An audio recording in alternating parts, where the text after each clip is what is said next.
श्रावण मास अंतर्गत श्रीमद सत्संगी जीवन कथा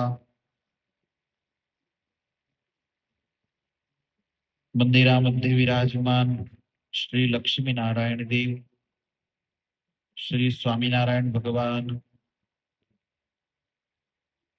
श्री राधा कृष्ण देव, श्वेत द्वीपपती भगवान श्री वासुदेव नारायण, भगवंताचे सर्व स्वरूपांच्या चरणी वंदन.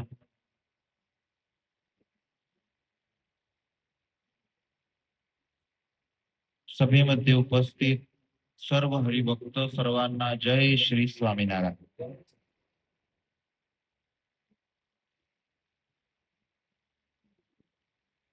नीलकंठ वर्णी वन विचरण करीत आहे आणि वन विचरण करीत असताना आपली ही संत भूमी महाराष्ट्राची, या महाराष्ट्राच्या भूमीवरती महाराष्ट्राचं सर्वोत्तम तीर्थ म्हणजे पंढरपूर, त्या पंढरपूर तीर्थामध्ये नीलकंठ वर्णी यांचं आगमन झालं आहे. 2 महिन्यांपर्यंत नीलकंठ वर्णी यांनी पंढरपूरला निवास केला. भगवंताचा नित्य क्रम होता की दररोज भगवान चंद्रभागा नदीमध्ये स्नान करायचे, ओल्या वस्त्रांनी विठ्ठलाच्या दर्शनासाठी जायचे आणि आधीच्या काळामध्ये विठ्ठलाला, भगवंताला आलिंगन देऊ देत होते आणि दररोज आलिंगन द्यायचे. त्या समयी साक्षात भगवान विठ्ठलनाथ त्या मूर्तीतून साक्षात प्रगट होऊन आणि भगवंताला आलिंगन देत असत. पुजाऱ्याला दररोज हे दर्शन व्हायचे. आजही आपण पंढरपूर जा, तर तिथे जो आश्रम नीलकंठ वर्णी जिथे थांबले होते, तिथे ब्रह्मानंद कवी नावाचे खूप मोठे महान वारकरी संप्रदायाचे एक कवी संत झाले, ज्यांनी पंढरपूर महात्म्य आदी अनेक ग्रंथांचं आलेखन केलं आहे. त्यांची जिथे समाधी आहे त्या स्थानावरती नीलकंठ वर्णी आधी राहिले होते. एकदम नदीच्या काठावरती जर मधले आधी त्या काळामध्ये तर लहानसं पंढरपूर असेल, आता घर बांधले गेले, बाकी नदीच्या काठावरच ते घर किंवा आश्रम म्हटलं जाईल. तर अनेक दिवसांपर्यंत भगवान तिथे निवास करून राहिले. पंढरपूरचा एक प्रसंग खूप प्रसिद्ध आहे, इथे लिहिलेला नाही आहे सत्संगी जीवन मध्ये, पण संतांनी त्यांच्या गोष्टींमध्ये लिहिलं आहे की भगवान जेव्हा 2 महिन्यांपर्यंत पंढरपूर राहिले, त्या समयी अनेक लोक भगवंताचे आश्रित झाले आहेत. अनेक लोकांनी साक्षात श्रीकृष्ण स्वरूपाने भगवंतामध्ये दर्शन सर्वांना होऊ लागले. शतानंद स्वामींनी लिहिलं की 2000 सारखे जीव हे भगवंताच्या शरणी आहे. बघा, प्रत्येक तीर्थामध्ये भगवान गेले, कथा अशी आहे की तिथे जे असुर होते त्यांचा भगवंतांनी नाश केला. नंतर लोक सर्व शरणी आले, पण पंढरपूरला तसं नाहीये. पंढरपूरला सर्व भाविक लोक होते आणि त्या सर्वांनी 2000 लोकांनी भगवंताचं शरण स्वीकारलं आहे. कारण त्या स्थानावरती साक्षात भगवंताचा वास आहे. जेव्हा भगवान त्या स्थानावरती राहत होते त्या समयी एक तिथे शिव मंदिर होतं. आता आज जर तिथे शिव मंदिर पाहिलं तर आता खूप आहे शिव मंदिर, आणि सर्वात सुंदर मंदिर जर पंढरपूरमध्ये विठ्ठलाच्या मंदिरानंतर पाहायला गेलो ना, तर 2 मंदिरं खूप सुंदर आहे. एक तर ते अहल्यादेवी होलकरने बांधलेलं आणि एक आहे समोर द्वारकाधीश मंदिर. हे 300-400 वर्ष जुने बांधलेले मंदिर आहे. या बाजूने अहल्यादेवी होळकर इंदोरचा परिवार, आणि पुढचं जे मंदिर बांधलंय द्वारकाधीश ते सिंधिया परिवारने बांधलेलं आहे. जसं अहल्यादेवी होळकरने हजारो मंदिरांचा जीर्णोद्धार केले, त्याचप्रमाणे सिंधिया परिवाराने पण हजारो मंदिरं भारतामध्ये बांधली. आपण तर फक्त तिथे दर्शन करतो, पण मी एक युट्यूब वरती व्हिडिओ पाहिला होता की अहल्यादेवी होळकरचा जो पूर्ण वाडा आहे त्यामध्ये अनेक असे गुप्त रस्ते आहे की जे डायरेक्ट अनेक किलोमीटर पुढे काढतात. खूप सुंदर आतमध्ये मेहेल आहे तो जुनवानी त्या टाइमाचा राजमेहेल. तर तिथे एक शिव मंदिर होतं. त्या शिव मंदिरामध्ये एक ब्राह्मण दररोज त्याचा नित्यक्रम होता की महादेवाची पूजा करायला, आरती करायला तो जायचा. आता तिथे एक सर्प राहायचा, तो कोणालाच काहीच करत नव्हता. म्हणून हा पुजारी दररोज जाताना महादेवासाठी दूध न्यायचा. त्या क्षणी त्या सापासाठी पण एक कटोरीमध्ये दूध घेऊन जायचा. दररोज तो साप तिथे त्या ब्राह्मणाने आणलेलं दूध पिऊन घ्यायचा. एके दिवशी या भाऊला कुठेतरी लवकर ब्राह्मणाला बाहेरगावी जायचं होतं. सकाळी लवकर उठला, अंधाऱ्यामध्येच मंदिरामध्ये सेवा पूजा करायला गेला. आता त्या सर्प पण रस्त्यामध्ये पायरीतच बसला होता आणि याचं अंधाऱ्यात लक्ष गेलं नाही आणि सापावरती पाय पडला. जसा सापावरती त्या नागवरती पाय पडला, तसा त्या सापाने, कारण की सर्वात क्रोधी जर कोणता प्राणी असला तर तो साप आहे. सर्वात क्रोधी म्हणजे क्रोधी साप आहे. त्या सापाने तरच दंश दिला आणि दंश देता बरोबरच हा मृत्यूच्या शरणीसारखा गेला. पूर्ण गावामध्ये चर्चा पसरली की पुजाऱ्याला, ब्राह्मणाला कोणी सापाने चावलेला आहे. दररोज मंदिरामध्ये ज्याला दूध पाजायचं त्याच सापाने चावला आहे. आता आधी पण आज आहे तर आधी पण विष काढणारे होते. प्रयत्न केला, खूप लोक आले. शेवटी विचार केला की हे जसा तसा साप नाही, याला तर कोणी महासमर्थवान असला तोच काढू शकेल. काही लोक म्हणतात की ते नदीच्या काठी राहणारे जे वर्णी आहे त्यांच्याकडे घेऊन जाऊया, ते खूप चमत्कारी आहे, त्यांच्यामध्ये खूप तेज आहे, ते कदाच याचं विष काढू शकतील. आणि त्या ब्राह्मणाला उचलून सर्वेचे सर्वे निलकंठ वर्णी जे नदी चंद्रभागा नदीच्या काठावरती बसले आहे त्यांच्याकडे घेऊन आले. निलकंठ वर्णीला सर्व लोक म्हणतात की याला दररोज ज्या सापाची पूजा याला दूध पान करवत होता त्याच सापाने याला सकाळी चावून घेतलाय. तेव्हा निलकंठ वर्णी यांनी पाणी गाळण्यासाठीचं जे वस्त्र होतं, जे सोबत ठेवलं होतं घरून निघताना, ते घेतलं आणि त्याला असं आपण म्हणतो ना पिंडलं, आणि त्यातून पाण्याचे थेंब पडले आणि त्याच समयी ज्या सापाने डंश मारला होता तो साप तिथे आला. तो साप आला म्हणजे भगवंताचे दर्शन करता बरोबर त्याचे सर्व पाप दूर झाले आणि त्या समयी भगवंताच्या कृपेने त्याला वाणी फुटली. तो साप बोलू लागला. भगवंतांनी विचारलं की तू कोण आहे म्हणे. तेव्हा तो म्हणतो की तुम्ही साक्षात भगवान आहे. तुमचे दर्शन करून माझे पाप दूर झाले आणि मला माझ्या पूर्वजन्माचं स्मरण झालं आहे. मी पूर्वजन्मामध्ये याच पंढरपूरमध्ये राहणारा एक शेठ होता. त्या पूर्वजन्मामध्ये मी अनेक असे इथे कार्य केलेले आहे, पण माझं मी धन एक जागेवरती दाटून ठेवलं होतं आणि त्या कारणाने मला वासना राहिली आणि म्हणून मी साप झालो. आता साप झालो आहे, तुम्ही साक्षात मला भगवान मिळाले, माझा कल्याण करा आणि या मंदिरापासून वायव्य दिशेला एवढ्या फुटावरती तुम्ही खाली खोदाल, तिथे तुम्हाला धन भेटून जाईल. पण माझी इच्छा आहे की त्याचे 3 भाग तुम्ही करावे.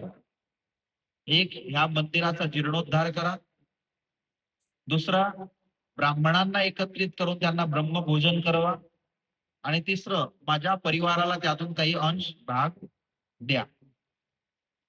भगवंतांनी लोकांना बोलवलं, त्या जागेवरती जाऊन तिथे काढले तर सोन्याचे घडे निघाले आणि त्याचे त्याप्रमाणे 3 भाग केले. आणि त्या समयी भगवंतांनी सांगितलं, की आता या ब्राह्मणाचं विष तू ताणून घे. आणि त्या समयी सापाने ब्राह्मणाचं विष ताणून घेतलं. तो जिवंत झाला आणि त्यानंतर तो सर्प होता, तो काही दिवसानंतर मृत्यू पावला आणि भगवंताच्या धामामध्ये गेला. अशा प्रकारे भगवंतांनी पंढरपूरला ब्राह्मणाचा जीव वाचवला. त्या कारणाने हजारो लोकांना भगवंतामध्ये हे भगवान आहे असा भाव उत्पन्न झाला. असे अनेक चमत्कार भगवंतांनी पंढरपूरमध्ये राहून दाखवले आहे. दररोज विठ्ठलाचे दर्शन करण्यासाठी जायचे आणि हजारो जे जीव होते त्यांना भगवंतांनी सदुपदेश दिला आहे. त्यानंतर भगवान तेथून दंडकारण्यामध्ये आले. दंडकारण्यामध्ये दंडकारण्याची भगवंतांनी प्रदक्षिणा केली आणि तिथून त्र्यंबकेश्वर महादेवाच्या दर्शनासाठी आले. त्र्यंबकेश्वर महादेवाचे दर्शन घेतले. तिथून भगवान तापी नदीच्या काठावरती बऱ्हाणपूर शहरामध्ये आले आहे. बऱ्हाणपूर शहरामध्ये अनेक असे भगवंताचे भाविक भक्तजन होते. जनाबादच्या अनेक भाविक महिला होत्या. त्यांनी भगवंतांना दूध दही खाण्यासाठी दिलं होतं. भगवंतांनी त्यांना सांगितलं होतं की तुम्ही सर्व खूप सुखी व्हाल आणि येणाऱ्या काळामध्ये सत्संगामध्ये जन्म घ्याल आणि कच्छ प्रांतामध्ये तुम्ही सर्व भगवंताचे मोठे भक्त व्हाल.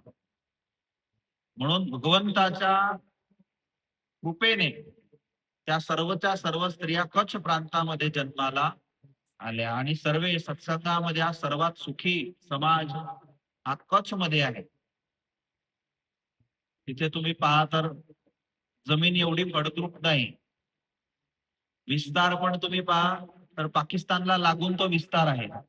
तरी सुद्धा सर्वात श्रीमंत समाज सध्याच्या काळामध्ये जर तुम्ही पाहायला गेले तर तो कच्छ भूजचा आहे. त्यामध्ये पण सत्संगीचे जे गाव आहे त्या गावांमध्ये तुम्ही पहा तर सर्वचे सर्व खूप सुखी हरिभक्त सर्व आहे.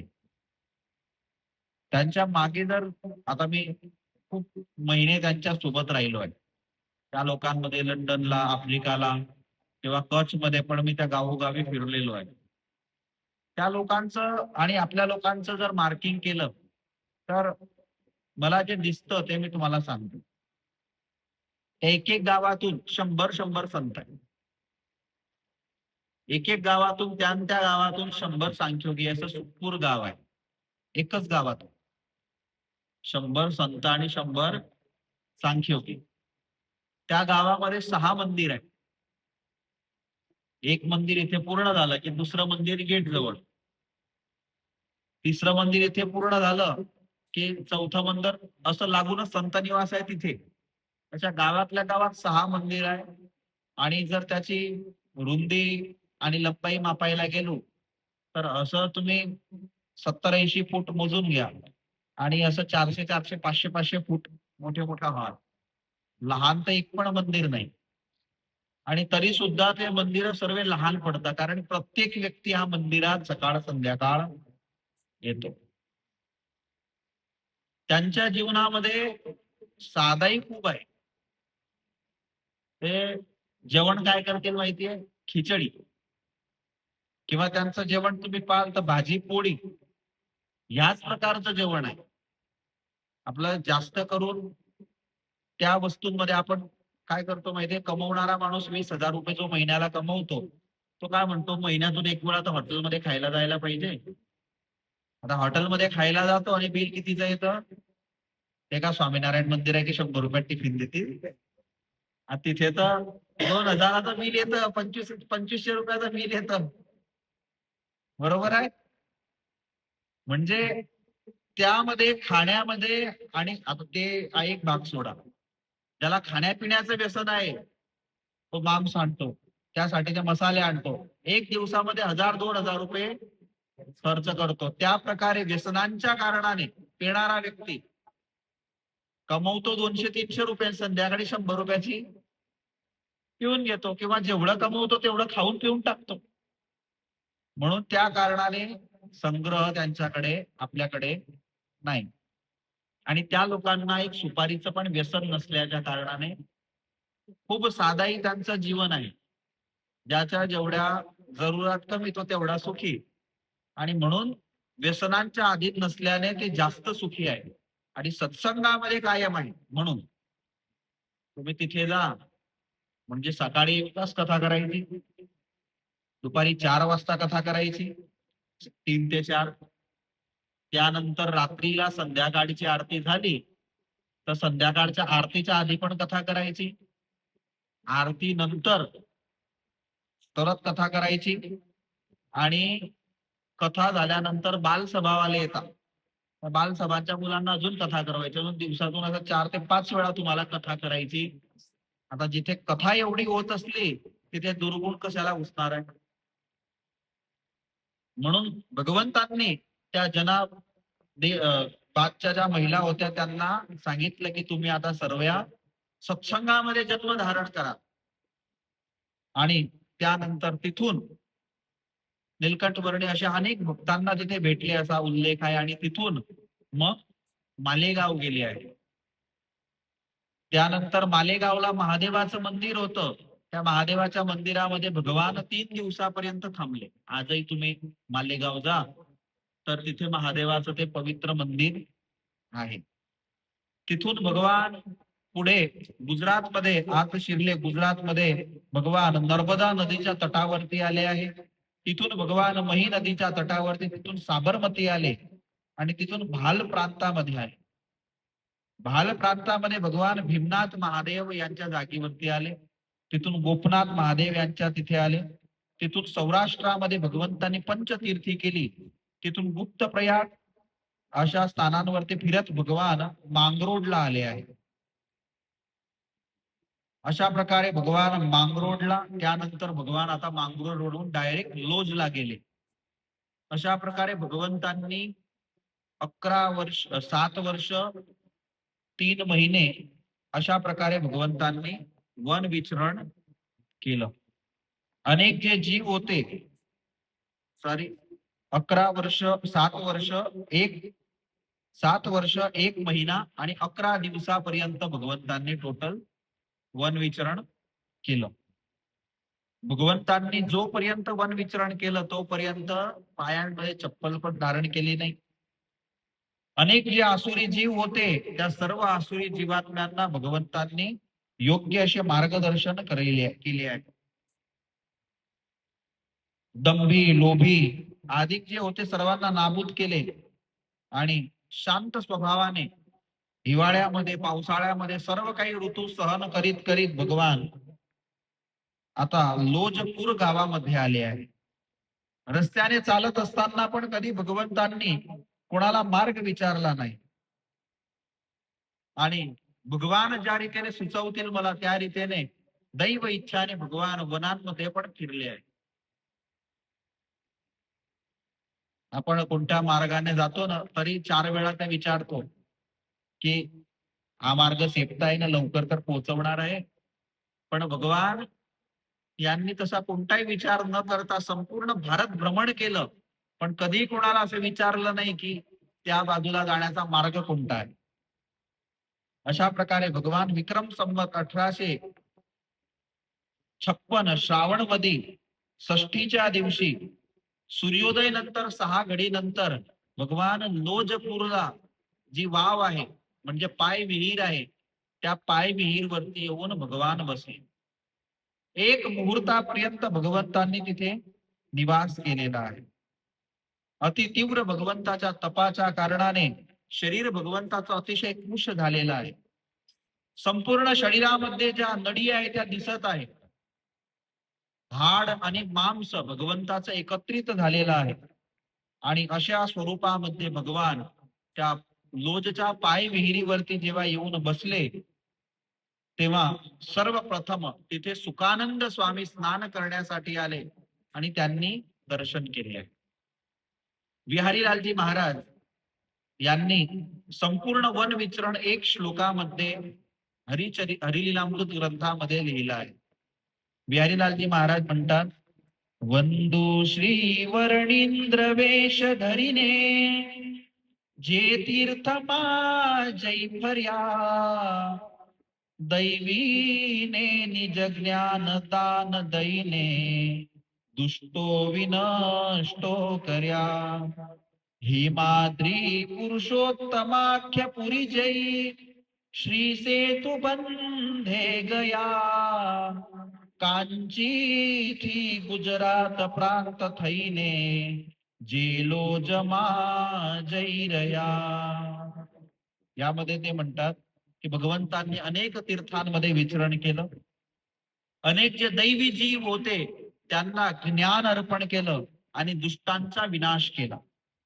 हिमाद्री पुरुषोत्तमाख्य पुरी म्हणजे हिमालय पर्वत आणि पुरुषोत्तमपुरी म्हणजे जगन्नाथपुरी, या सर्व तीर्थांमध्ये भगवंतांनी सेतुबंध, रामेश्वर इत्यादी तीर्थांना पावन केले.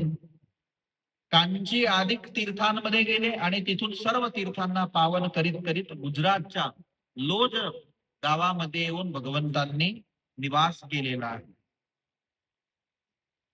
भगवान एक मुहूर्तापर्यंत जेव्हा तिथे बसले आहे आणि त्या समयी त्या लोज गावामध्ये उद्धवावतार रामानंद स्वामी यांचे 50 शिष्य राहत होते. त्या 50 शिष्यांमध्ये सुखानंद स्वामी नावाचे संत होते. ते स्नान करण्यासाठी त्या विहीरवरती आले आणि त्या विहीरवरती त्यांनी पाहिलं तर तिथे नीलकंठ वर्णी बसले आहेत, ध्यान मुद्रामध्ये बसले आहे. त्यांना पाहता बरोबरच ते अलौकिक दर्शन जेव्हा सुखानंद स्वामींना झाले, सुखानंद स्वामी तुरंतच त्यांच्याकडे गेले आणि त्यांना वंदन करू लागले आहे. कारण असं तेजयुक्त बाळ स्वरूप आजपर्यंत कोणत्या योगीचं पाहिलं नव्हतं. हजारो योगी आजपर्यंत त्यांचे दर्शन केले होते, पण असे योगी आजपर्यंत पाहिले नाही. पाहता बरोबरच हृदयामध्ये सुखानंद स्वामींना आनंद उत्पन्न झाला, हृदयामध्ये शांतता वाढली आहे. आणि त्या समयी सुखानंद स्वामी जवळ जाऊन म्हणू लागले की हे बाळ ब्रह्मचारी, तुम्ही कुठून आला आहात आणि कुठे जात आहात? वर्णींनी डोळे उघडले, पाहिलं तर एक संत समोर उभे आहे आणि अतिप्रसन्न मुद्रामध्ये त्यांना विचारत आहे. आणि त्या समयी सुखानंद स्वामींच्या ह्या प्रश्नाने वर्णी म्हणू लागले की मी संपूर्ण भारत भ्रमण करून आणि इथे आलो आहे. मी कौशल देश मधून आलो आहे. सरयू नदीच्या तटावरती तिथून माझं आगमन झालेलं आहे. हे संत, तुम्ही कोण आहात? कोणत्या संप्रदायाचे तुम्ही संत आहात? कोणाचे शिष्य आहात ते मला तुम्ही सांगा. आणि त्या समयी सुखानंद स्वामी म्हणतात की ह्या पृथ्वीवरती सध्या भगवंतासारखी ज्यांची ख्याती आहे असे श्री रामानंद स्वामी, त्यांचे आम्ही 50 शिष्य आहोत. या लोजपूर गावामध्ये येणाऱ्या जाणाऱ्या यात्रिकांच्या सेवेसाठी आमच्या गुरूंनी इथे 50 शिष्य ठेवले आहेत. त्या 50 शिष्यांपैकीतला माझं नाव सुखानंद स्वामी आहे आणि आमच्या सर्वांमध्ये 50 मध्ये आमचे जे आता सध्या इथे राहणारे जे ज्येष्ठ गुरुबंधू आहे त्यांचं नाव आहे मुक्तानंद स्वामी. आज तुमचे दर्शन करून मला खूप आनंद झाला. आमचे जे गुरुबंधू आहे मुक्तानंद स्वामी, त्यांना पण जर तुम्ही दर्शन दिले तर त्यांना अतिशय आनंद होईल. दर्शन करण्यासारखे मुक्तानंद स्वामी आहे आणि तुमच्या दर्शनाने पण त्यांना अवश्यपणे आनंद होणार आहे. म्हणून माझी तुम्हाला विनंती आहे की तुम्ही आमच्या आश्रमामध्ये चला. वर्णी म्हणतात मी कोणत्या गावामध्ये जात नाही. तेव्हा सुखानंद स्वामी म्हणतात जर तुम्ही नाही गेले, तुम्ही जर नाही आले तर मुक्तानंद स्वामी इथे दर्शन करायला येतील. वर्णी विचार करतात की संत हे तीर्थ स्वरूप आहे. भगवान असून सुद्धा पण त्यांच्या हृदयामध्ये मुक्तानंद स्वामी विषयीचा जो भाव होता, भगवान विचार करू लागले तीर्थ स्वरूप त्या संतांना इथे बोलवण्यापेक्षा मी तिथेच त्यांच्या दर्शनासाठी जातो. बघा केवढा महिमा या भगवंताला पण स्वतः संतांविषयी होता. आणि म्हणूनच रस्त्यामध्ये सेवकराम भेटला, त्याची भगवंतांनी कृतज्ञ होता तरी सुद्धा सेवा केली. गोपाळ योगी होते, त्यांना पण गुरु स्वरूपाने मानून त्यांची पण सेवा भगवान करत होते. रस्त्याने जे जे संत मिळाले त्यांना वंदन करत गेले. संत महिमा हा भगवान सत्संगामध्ये गादीवरती बसल्यानंतर पण होता. पूजेमध्ये भगवंतांनी एके दिवशी 6 दंडवत केले. मुक्तानंद स्वामींनी विचारलं की तुम्ही दररोज 5 करता, आज 6 का केले? तर म्हणे 6वा यासाठी की अनेक संत माझ्या सोबतीला राहतात. माझ्याने पण अनेक वेळी अपराध होऊन जातो. तर तो मला अपराध क्षमा व्हावा म्हणून मी एक 6वा एक्स्ट्राचा दंडवत केला. म्हणून संत संगती किंवा संत महिमा हा कायम हृदयामध्ये असायला पाहिजे. आपल्या सोबतीला राहता किंवा आपण कायम त्यांचे दर्शन करीत राहतो म्हणजे आपल्याला असं असतं की हे कायम आपल्या इथे आहेच. म्हणून त्या कारणाने आपल्याला महिमा कमी होतो किंवा येता जाता त्यांचे दर्शन होत असतात. तर महिमा कायम हृदयामध्ये कायम ठेवावा. एक खूप छान प्रसंग आहे. एक राजा एके दिवशी शिकार करण्यासाठी निघाला. आता एकटा शिकार करायला निघाला. वनामध्ये धनुष्य बाण घेऊन फिरत आहे. तेवढ्यात त्यांनी पाहिलं की एक झाडाखालती एक संत बसले आहे. आता ते संत त्यांच्या त्यांच्या मस्तीमध्ये होते. राजाला झालं की यांना काही डिस्टर्ब करायचं नाही. हे कळालं पाहिजे आपल्याला. कोणी जर वांछन करत आहे, कोणी 2 जणी बोलत आहे किंवा कोणी काहीतरी त्याचं त्याचं मनन करीत आहे. तर मग आपण दुरून त्यांना वंदन करून निघून जावं. कित्येक वेळी काय होतं, आता सध्या माझं 4 ते 9 मौन असतं ना, तर मी वाचतो. वाचल्यानंतर माझी जे विचार असतात ते सर्व त्यात फिरत असतात. इथे प्रदक्षिणा फिरो किंवा कुठेही बसला असो, माझे विचार त्याच्यात असतात. त्या समयी काय होतं, की कोणी तुमच्या पैकीतला येतो. मग तो जे स्वामीनारायण बोलतो, मी तेवढ्यात जे स्वामीनारायण बोलून घेतो. पण नंतर त्याला माहित नसतं मौन व्रत आहे किंवा जे काही आहे ते. त्याला असं वाटतं, की स्वामीला काहीतरी झालंय. मग ते 15-20 जणांना तो सांगतो, हे घडलं बरं. 15-20 जणांना झाला, काहीतरी स्वामी सोबत झालाय. स्वामी असे नाराज नाराज दिसताय. म्हणजे असं होऊन जात असतं. कोणी आता स्वतःच्या कामामध्ये कोणी पण व्यस्त असतात. आता प्रत्येक वेळी थोडी तुम्ही आले म्हणजे बत्तीशी दाखवण्यासाठी तयार नसायचं. म्हणजे आणि आपला तर स्पष्ट असतं. जे असलं ते त्यांच्या टायमाला तोंडावर सांगून मोकळं होऊन जायचं. आपण पण टेन्शन नाही ठेवायचं आणि त्यालाही टेन्शन मध्ये ठेवायचं. जे वाटलं ते सांगून द्यायचं. बाकी तू तर बरोबरच आहे, पण हे सुधारून घे. हे सांगून मोकळं होऊन जायचं. बरोबर मनात ठेवून कशाला बसून राहायचं. एक तर आपलाही टाइमपास होतो, समोरच्याचाही टाइमपास होतो. तर तर राजाने पाहिलं की संत स्वतःच्या मस्तीमध्ये आहे. दुरूनच पाया पडल्या. पण विचार केला की मला संतांचे काहीतरी आशीर्वाद मिळतील तर बरं झालं असतं. काही क्षणांपर्यंत राजा तिथे बसला. पण संतांची काही नजर तिथे नव्हती. ते त्यांच्या मस्तीमध्ये होते आणि समोर नदी वाहत होती. नदीमध्ये खडक होता.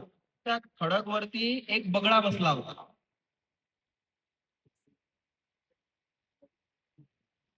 तर त्या बगळ्याकडे त्या संतांची नजर होती. तो बगळा काय करत होता? स्वतःच्या चोचला त्या दगडावरती घसायचा. पाण्यामध्ये बुडायचा चोचला आणि त्या दगडावरती घसायचा. आता ते कशासाठी तो करत होता? मत्स्य खाण्यासाठी, त्याचा कपट आहे ते, बरोबर आहे. किंवा मत्स्यांना असं दाखवण्यासाठी की आता हे चोच मी काढून टाकतोय, मी आता मत्स्य खात नाही. हे दोघेही भाव त्यामध्ये असू शकतात. आणि त्या समयी ते संत ते पाहून हसले आणि असं म्हटले की घस घस घसी और ऊपर डाले पाणी, घस घस घसी और ऊपर डाले पाणी, तुम्हारे मन में जो कुछ है वो हमने जानी. म्हणजे बगड्या, तुझ्या मनात जे काही चालू आहे ते मला माहिती आहे. आता हे कोणासाठी म्हटलं? बगड्यासाठी. आणि तो राजा तिथे दूर उभा होता, त्याच्याकडे संतांचं लक्ष पण नव्हतं. आता हे राजाने ऐकलं. संत पण 2-3 वेळा बोलले मस्तीमध्ये आणि राजाने ते गोकून घेतलं. आणि राजा घोड्यावरती बसला, राज्याकडे निघाला, तरी पण रस्त्यामध्ये तेच म्हणायचा, घस घस घसी और ऊपर डाले पाणी, तुम्हारे मन में जो कुछ है वो हमने जानी. आता टाइमपास म्हटला म्हणजे आता आपलंही कसं असतं, काही फेवरेट गाणे असले तर, किंवा फेवरेट भजन असलं, किंवा फेवरेट काही शब्द असले, ते आपल्या वाणी वर्तनामध्ये येऊनच जातं. राजा काही पण फ्री पटला, स्वतःच्या मस्तीमध्ये असला की हे बोलायचा, घस घस घसी और ऊपर डाले पानी, तुम्हारे मन में जो कुछ है वो हमने जाने. आता राजाची जी राणी होती, तिला राजावर प्रेम नव्हता, प्रधानावरती प्रेम होता. तर राणीने विचार केला की जोपर्यंत राजा जिवंत आहे तोपर्यंत मी प्रधानासोबत राहू शकणार नाही, आणि प्रधान पण राजा होऊ शकणार नाही.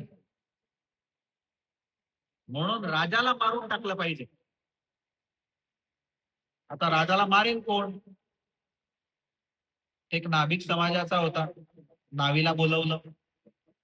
त्याला सांगितलं, दररोज तू राजा साहेबची गाडी करायला येतो ना, राजाने वस्ताऱ्याने मान उडवून टाक. जर उडवली तर तुला बक्षीस देऊ. तुला आम्ही जेलमध्ये टाकणार नाही. बक्षीस वरून भेटेल. जर नाही तू उडवली तर तुला आताच मी दंड देईन. तोही घाबरला. दुसरा दिवस, दुसऱ्या दिवशी राजाने नाव्याला बोलवलं. आता आधीच्या काळामध्ये ते ब्लेडवाले वस्तारे नव्हते. तर आधीचे वस्तारे म्हणजे त्याने एक दगड घेतला, दगडावरती पाणी टाकलं आणि तो वस्तारा घसू लागला. आता ते घसताना पाहून राजाने पाहिलं, खुर्चीवरती राजा बसलाय आणि ते घसताना पाहून त्याला ती साखी याद आली आणि तो साखी बोलला, घस घस घसी और ऊपर डाले पाणी, तुम्हारे मन में जो कुछ है वो हमने जाने. आणि त्या नाव्याच्या हातातून वस्तारा खालती पडला की राजाला कळून गेलं. आपण जो प्लॅनिंग केला होता तो राजाला समजला. आता राजा आपल्याला जिवंत सोडणार नाही. तरतच राजाने पाय पकडले, राजाजी मला तर जबरदस्ती यांनी करायला सांगितलं, बाकी मी तसं करणार नव्हतो, मला माफ करा, माफ करा. राजा म्हणतो, झालं काय? मला तुम्ही माफ करा म्हणे, मी काही तसं करणार नव्हतो. राजाला झालं काहीतरी घोटाळा आहे. विचार केला की आपण जाणून घ्यायला पाहिजे काय आहे. प्रधान सर्व बोलवले, प्रधानांना बसवले, सैनिकांना बोलवले. राजा म्हणतो, सर्व मला माहिती आहे. काहीच माहित नव्हतं राजाला. राजा आता गोष्ट काढण्यासाठी कित्येक वेळी अंधाऱ्यामध्ये मारलेले तीर हे बरोबर लागून जात असतात आणि तो प्रयत्न केलाच पाहिजे. तो प्रयत्न 60-70% खरं ठरतं बरं. जर अनुमान तुमचं व्यवस्थित असलं, कित्येकांचं अनुमान खूप परफेक्ट असतं. त्यांची तर्कशक्ती खूप जबरदस्त असते. त्यांनी जर सांगितलं की कदाच किती जण आले होते, 5 जण, हाच असेल, आणि तुम्ही अंधारात तीर मारून द्या तर 100% तोच दिसतो. मग तुम्हाला त्याच्याकडून कबलवणं, हे साम दाम दंड भेद जर येत असला तर येतं. राजा म्हणतो, मला सर्व काही माहिती आहे, मला तुझ्या तोंडातून ऐकायचं आहे, सांग म्हणे. प्रधान सर्व बसले होते, यांच्या समोर सांग. आता तो पण येऊन बसला, दुसरा प्रधान. तो म्हणतो, महाराज मला राणीने आणि या प्रधानांनी सांगितलं होतं की वस्ताऱ्याने तुमचं पान कापून टाका. बाकी मला आता सांगितलं होतं, जर नाही केलं तर जेलमध्ये टाकू, आणि जर केलं तर तुला बक्षीस देऊ. आणि त्या आमिषाने मी, म्हणजे त्या धनाच्या लोभाने मी हे सर्व करण्यासाठी तयार झालो. राजाने तरतच आदेश दिला, बोलवा राणीला, पकडा या प्रधानाला, त्यांचे तोंड काळे करा. मला मारण्याचा प्रयत्न केला, तोंड काळे केले, गाढवावरती बसवले आणि सांगितलं की यांना आता फाशीवरती लटकवून द्या. आणि दोघांना फाशीवरती लटकवून दिले. आणि या नाव्याला सांगितलं की याला पण आता राज्यातून काढून टाका, आणि त्याला पण राज्यातून काढून टाकलं. तेव्हा राजाने नंतर विचार केला की संतांची ते एक गोष्ट मी कायम पकडून ठेवली. त्यांनी मला तर ते काही सांगितलं नव्हतं, पण त्यांची ते साखी मी कायम लक्षात ठेवली, तर मला माझा जीव वाचला. जर मी दररोज त्यांचा समागम केला तर माझं अवश्य कल्याण होईल. आणि त्या राजाने त्या संतांना सर्वांना मेहलामध्ये ठेवून दररोज त्या संतांचा समागम करू लागला आणि त्याचं आत्मकल्याण झालं. दृष्टांत सिद्धांत लिहिला की ज्या प्रकारे संतांचं एक वाक्य ऐकल्याने त्याचे जीव वाचला, त्या प्रकारे हमेशा संतांची ऐकलेली गोष्ट हे कधी पण निरर्थक जात नाही. या दुनियामध्ये कोणी संसारी तुम्हाला सांगेल तर त्यामागे त्याचा स्वार्थ असतो. प्रत्येकाला, परिवाराला काही ना काही स्वार्थ असतो किंवा लोभ असतो. त्या कारणाने तुम्हाला काहीतरी तो गोष्ट सांगत असतो. आता तुमच्या घरी सर्वात जास्त लग्नाचे प्रसंग घडतात. परिवारवाले येऊन सांगून जातात. पण बघा तुम्ही, लगभग त्यांच्याच फॅमिलीतला किंवा ओळखीतला कोणीतरी तो असतो की ते त्याचंही घरचं कार्य म्हणजे हा स्वार्थ असतो. म्हणून हे सर्व करायला तयार होतात. बरोबर? पण संत आहे ते निस्वार्थपणाने आपल्या कल्याणासाठीची गोष्ट सांगत असतात. भगवान नीलकंठ वर्णी विचार करतात की संत हे तीर्थ स्वरूप आहे, म्हणून त्यांच्या दर्शनासाठी आपण समोरून जायला पाहिजे. आणि नीलकंठ वर्णी कधी गावात जात नव्हते, पण आज सुखानंद स्वामी सोबत तिथे दर्शनासाठी लोजच्या आश्रमामध्ये आले आहे. आश्रमामध्ये येता बरोबरच जे बालयोगी होते त्यांचे दर्शन करता बरोबर मुक्तानंद स्वामी आणि सर्व संतांना अतिशय आनंद झाला.